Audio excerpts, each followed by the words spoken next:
কেমন আছেন সবাই?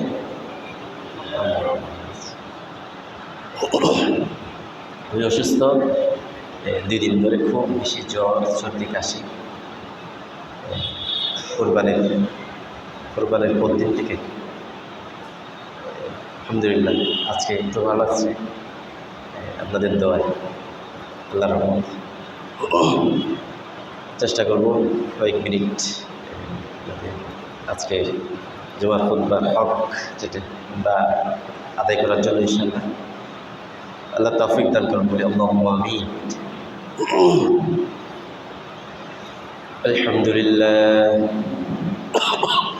আলহামদুলিল্লাহ নাহমাদুহু ওয়া নাস্তাঈনুহু ওয়া নাস্তাগফিরুহু ওয়া নু'মিনু বিহি ওয়া নাতাওয়াক্কালু আলাইহি ওয়া নাউযু বিল্লাহি মিন শুরুরি আনফুসিনা ওয়া মিন সাইয়্যাতি আ'মালিনা। من يهده الله فلا مضل له ومن يضلل فلا هادي له ونشهد أن لا إله إلا الله وحده لا شريك له ونشهد أن سيدنا ونبينا وحبيبنا ورؤوفنا ومولانا محمدا عبده ورسوله صلى الله تعالى عليه وعلى آله وأصحابه أجمعين. أما بعد، قال سبحانه وتعالى: إن الله وملائكته يصلون على النبي يا أيها الذين آمنوا صلوا عليه وسلموا تسليما. صلى الله على سيدنا محمد وآله وأصحابه وسلم. صلى الله على سيدنا محمد وآله وأصحابه وسلم. صلى الله على سيدنا محمد وآله وأصحابه وسلم. رب اشرح لي صدري ويسر لي أمري واحلل عقدة من لساني يفقه قولي. سبحانك لا علم لنا إلا ما علمتنا إنك أنت العليم الحكيم. সম্মানিত উলামায়ে কেরাম, পিতৃসমতুল্য খামরবদান আলম, অত্র এলাকার সর্বস্তরের দিনদার পরহেজগার নামাজি আমার ভাই বন্ধুগণ, রব্বুল আলামিনের দরবারে শুকরিয়া আদায় করছি যে মহান রব্বুল ইজ্জত আজকের এই মুবারকময় দিনে দিনসমূহের ভিতরে সর্বোত্তম, সর্বোৎকৃষ্ট, সবচেয়ে সম্মানিত, মর্যাদাবান দিন সাইয়্যিদুল আইয়াম জুমার নামাজের পূর্বে খুতবার বিষয়বস্তু নিয়ে আমাদের সংক্ষিপ্ত এই আলোচনায় আমাদেরকে অংশগ্রহণ করার সুযোগ, সুস্থতা, তৌফিক দিয়েছেন। সে রব্বুল আলামিনের দরবারে শুকরিয়া আদায় করে প্রাণ খুলে মুহাব্বতের সাথে বলি আলহামদুলিল্লাহ।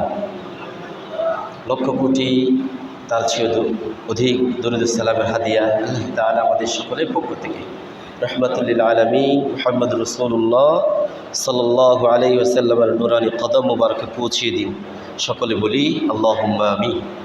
আজকের এই সময়ে আল্লাহর ঘরের লক্ষ লক্ষ হুজ্জাজে কিরাম, প্রায় এই বছর প্রায় 2 মিলিয়ন 20 লক্ষ হুজ্জাজে কিরাম, আল্লাহর ঘরের দুয়ুফুর রহমান, আল্লাহর ঘরের মেহমান যারা হজে গিয়েছেন, নারী পুরুষ পৃথিবীর বিভিন্ন প্রান্ত থেকে, তারা হজের মূল কার্যক্রম শেষ করে এখন সকলেই নবীজি সাল্লাল্লাহু আলাইহি ওয়াসাল্লামের সেই মদিনার পথে, কেউ পৌঁছেছেন, কেউ পৌঁছার পথে আছেন।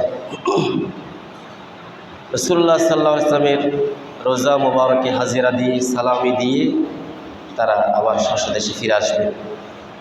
আমরা দোয়া করি আমাদের দুরূদ সালাম, আমাদের এই হাদিয়া, আমাদের এই বাংলাদেশ থেকে, আমাদের এই জায়গা থেকে আল্লাহ ঘরের মেহমানদের সালামির সাথে আমাদের সালামিগুলিও আল্লাহ তাআলা কবুল আর মঞ্জুর করেন। আল্লাহুম্মা আমিন। আমরা যারা এখনও যেতে পারিনি, আল্লাহ তাআলা তার সুযোগ করে দিয়ে আমাদেরকে রহমত দিয়ে তার পক্ষ থেকে মেহরবানি করে তার ঘরের মেহমান হওয়ার, তার প্রিয় রাসূল সাল্লাল্লাহু আলাইহি ওয়াসাল্লামের রোজা মুবারকের সালামে দেওয়ার সেই তৌফিক আল্লাহ তাআলা আমাদের সকলকে দান করে। সকল বলি আল্লাহুম্মা আমিন। প্রিয় হাজিরিন, হজ ইসলামের একটি গুরুত্বপূর্ণ স্তম্ভ। নামাজ, রোজা, হজ, যাকাত, ঈমান প্রথমে, অর্থাৎ ইসলামের যে 5টি মূল স্তম্ভ যেটির উপরে ইসলাম দাঁড়িয়ে আছে, যার একটি বাদ গেলে ইসলাম হবে না, ঈমান পরিপূর্ণ হবে না। ইসলামের যে আরকানুল ইসলাম আমরা বলি, এই যে এই টেবিলটাকে রক্ষার জন্য যেমন খুঁটির প্রয়োজন আছে, যে কোনো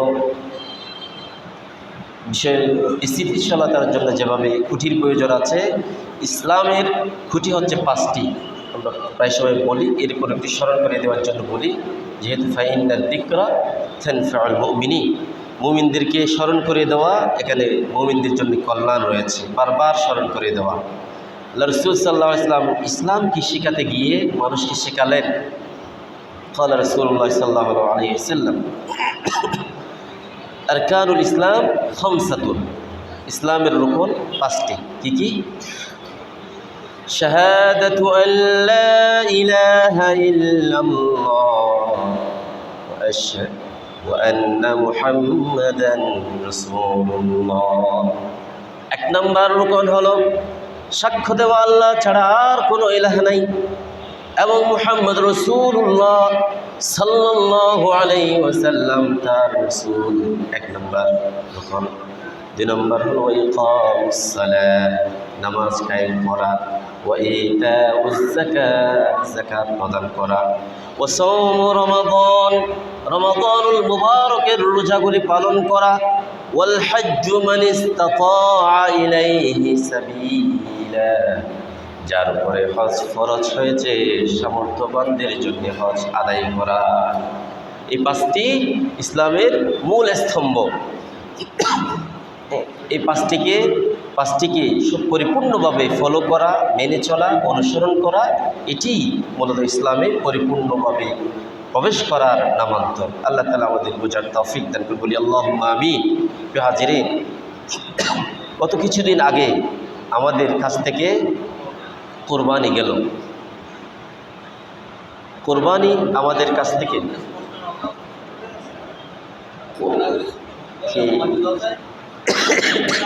কি আমার আওয়াজের সমস্যা নাকি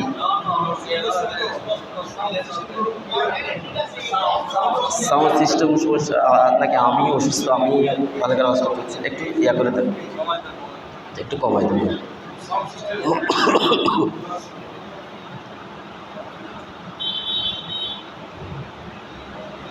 আচ্ছা, গত কিছুদিন আগে যে সোমবারে আমাদের কি হলো, নুসুক, কোরবানি। এখন স্পষ্ট আছে? ঠিক আছে। কোরবানি গেল। কোরবানি এটিও আল্লাহর পক্ষ থেকে একটি শাআইরুল ইসলাম, ইসলামের একটি গুরুত্বপূর্ণ একটি অংশ। কোরবানি এটি কারা করেছেন? যাদের আল্লাহ তাআলা সম্পদ দিয়েছেন, সামর্থ্য দিয়েছেন, তারা সন্তুষ্টির জন্যে, আল্লাহর সন্তুষ্টির জন্যে। কার? আজকে এটাকে আমরা একটি ট্রেডিশন বানিয়ে নিলাম। এবারে আমরা খুব আফসোসের সাথে দেখলাম বিভিন্ন এগ্রো ফার্ম তাদের একটা গরু ছাগলের লক্ষ লক্ষ কোটি টাকা দাম নির্ধারণ করলো, আর এদেশের বড় বড় কোটিপতি, শিল্পপতি আবার যারা ক্রয় করেছে, আজকে কয়েকদিন ধরে আপনারা দেখছেন কি একটা অবস্থা, নাউযুবিল্লাহি মিন যালিক। 12 লক্ষ টাকা দামের ছাগল কিনেছে ছেলে, দেখছেন না? কি রাজস্ব কর্মকর্তার ছেলে আতিউর রহমান। এখন পিতা বলছে না সে আমার ছেলে না, দুদক বলছে এই ছেলে, এই এখন কলেজে পড়ে একটা ছেলে 12 লক্ষ টাকা দিয়ে ছাগল কিনে কেমনে? এর টাকা কই? টাকার উৎস কই? টাকার উৎস বের করতে গিয়ে দেখা গেল তার 4টা গাড়ি আছে, কোটি টাকা দামের ঊর্ধ্বে। তাহলে এখন স্টুডেন্ট মানুষ এত টাকা পেল কই? দেখা গেল তার বোন কানাডায় থাকে, 4 কোটি টাকা দামের গাড়ি ইউজ করে। তাহলে দেখা গেলো এই টাকা মেয়ে পেলে কই? কানাডাতে এত দামি গাড়ি, এত দামি বাড়ি ইউজ করে, এই টাকার উৎস কই? পিতা রাজস্ব কর্মকর্তা বাংলাদেশের, বলে নামাজুল্লাহ, এই টাকা কার? এ টাকা আমার, আপনার, সকলের। যে আমাদের কারেন্ট আমরা প্রতিদিন টাকা ঢুকাই মিটারে, ব্যাট কাটে, টাকা কাটে, ট্যাক্স কাটে, এভাবে প্রত্যেকটা জিনিসের উপরে। আপনি একটা সাবান কিনেন, সেখানে একটা ট্যাক্স আছে, নাই? একটা কাপড় কিনেন, সেখানে একটা ভ্যাট আছে। আপনি চিকিৎসা করতে চান, সেখানে ভ্যাট আছে। গভর্নমেন্টকে একটা রাজস্ব দিতে হবে। তাহলে এই টাকা যায় কই? আর আমাদের সেদিকে নয়, সেটা গভর্নমেন্ট দেখবে, সেটা আমাদের প্রশাসন দেখবে।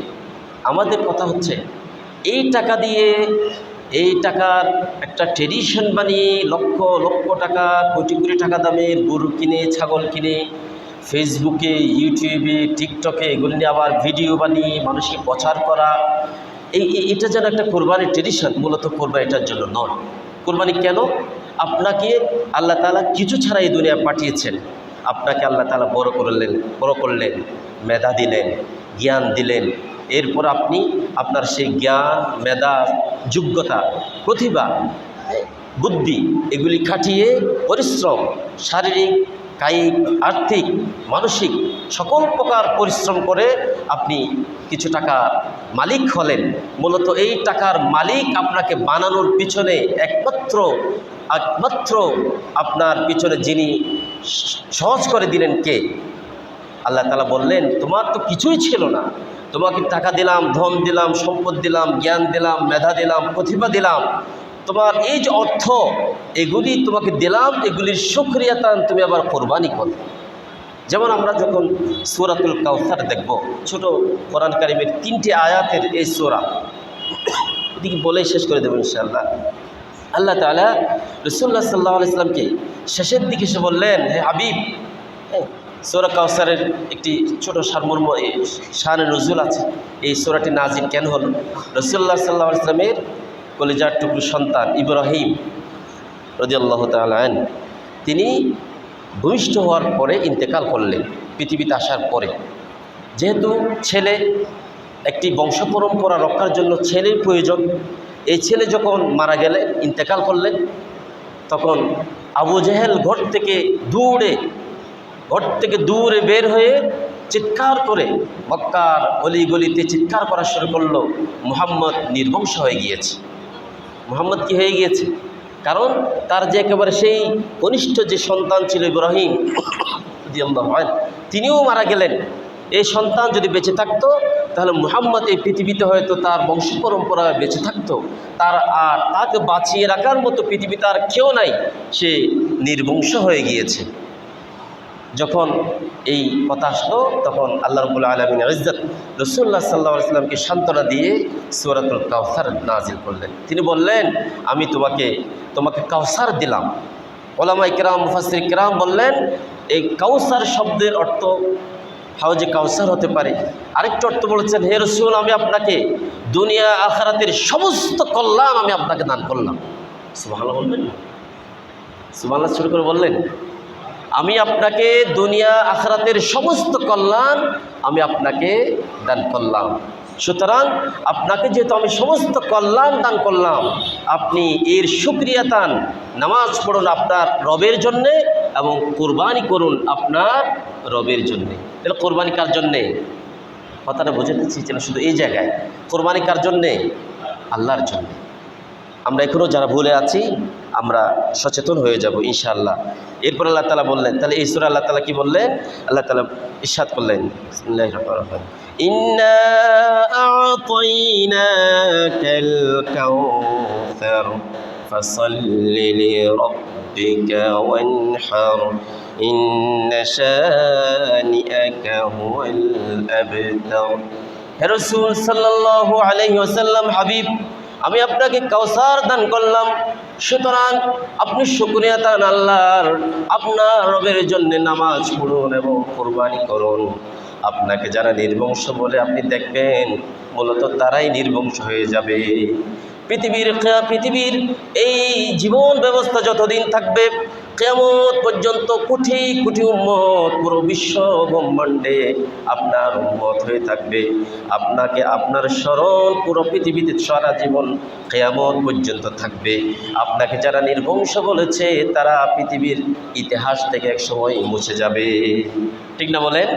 আজকে যে পুরো বিশ্বে এমন কোনো টাইম নেই, এমন কোনো সময় নাই যে সময়ে ঘোষণা হচ্ছে না আশহাদু আল্লা ইলাহা ইল্লাল্লাহ ওয়া আশহাদু আন্না মুহাম্মাদান রাসূলুল্লাহ। কারণ আজকে এখানে আমাদের এখানে যে এখন 1টা বাজে, তবে 1টা বেশি, অন্য দেশে এখন হয়তো মাগরিবের সময় চলছে, আরেক দেশে সময় হয়তো ফজরের সময় চলছে, আমরা যখন ঘুম অন্য দেশে হয়তো তখন আসরের সময় চলছে।